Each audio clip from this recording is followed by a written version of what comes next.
Hello, hello, this is Pixie doing another video. So I had some thoughts that come into my head yesterday, and it felt like a bit like a download, but it was sort of some dark magic, to be honest. So there was some, and I kind of placed it somewhere between sort of voodoo and voodoo shamanism and possibly some dark priest Egyptian type magic. That's some of the things that were coming into my mind. So I thought I was like inventing in my mind a sort of fictional story about something, and it's called the Woobajuba. That's the actual being. It was actually to summon something up, and it was pretty much like using a scarecrow. It makes something called like a Wraith, where it doesn't really. It's more like an animated spiritual thing, and so it might have part body, but it won't have all the body of the human. So it's like a disembodied thing. So it's talked about a blood-cursed land. So originally, if something happened to the land where it's been chopped down, like a disagreement between nature and what man's done, and then so it's like cursed land, and then do this kind of ritual to bring around this thing that's like it's like pretty much like a scarecrow. So it had, I could visualise seeing it had a black man's hand, it had a white man's hand. So it was like two prisoners' bodies had been desecrated, or the actual victim. So there's an attachment, the victim of some say a crime that was committed, and it was like putting a curse. But I think the skull, they removed the brain, or like a pumpkin, and the hollow of it was kind of like the vessel for locking in a demon to this. So the contract with the demon is it gets to keep the souls of these damned. That's what they are. If they've been executed and stuff, or maybe they're actual considered dark souls anyway, because they've got criminal pasts. They've done things that would be seen unholy, and certain sort of charm. So it's the Woobajuba or something. That's what it come across as, and I was thinking that's interesting, like EBGBs and these other things that the people use, phrases. So that was like this dark magic, and then I was sort of looking at it, and I was seeing this different version of like Wraith magic, and you would use.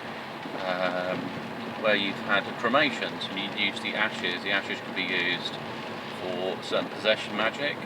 Like if you added the ashes into someone's food, so if somebody, say, I don't know, broke a woman's heart, whatever, she died, and you got the ashes and you added it to the food of the person who caused the misery, then she would have, you can invoke a kind of possession, or basically the person might have this kind of attachment, spiritual attachment from the victim. And it could also be used like animals. So you put the ashes into an animal's food, the animal would have that possession, the spirit would have some sort of possession rights over the animal, because it becomes one with the body, basically. From ashes to life. Yeah, so it's an interesting. Yeah, a bit like sometimes put ashes on plants and stuff. So it's very unusual. Anyway, it's just like different magic to do with that. So I don't normally get so involved in necromancy,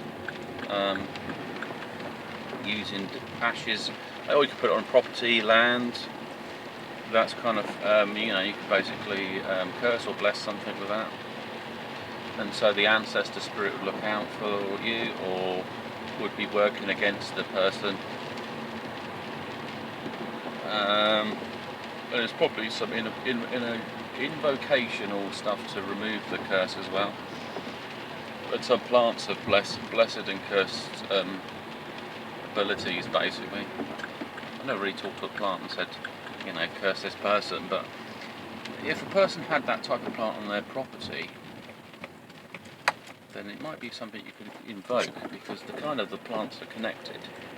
They have a collective consciousness, and it's kind of like fairy lore or fairy magic, that the grounding or attachment is to this like a fairy spirit in essence. That's like the consciousness that's driving the plant. So and sometimes you have these kind of engagements, and sometimes it just could be reflective thinking. So I keep an open mind. I don't stereotype. Once you start stereotyping, then you put yourself in a position.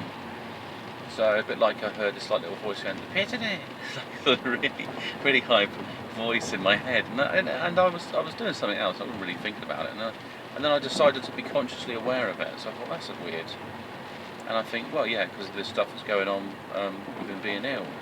Maybe that's reflecting on that, or maybe it's something's prompting me to look into that. Don't forget about it. So, or it could be something else. We've got, like I say, I've got these crystals I'm playing around with.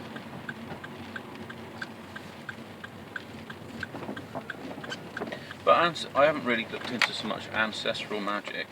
But with things like cremations being more popular, like I say, you can, if you had the cremation dust, you can, can invoke certain things to happen. I think you have to make some physical contact. And it's also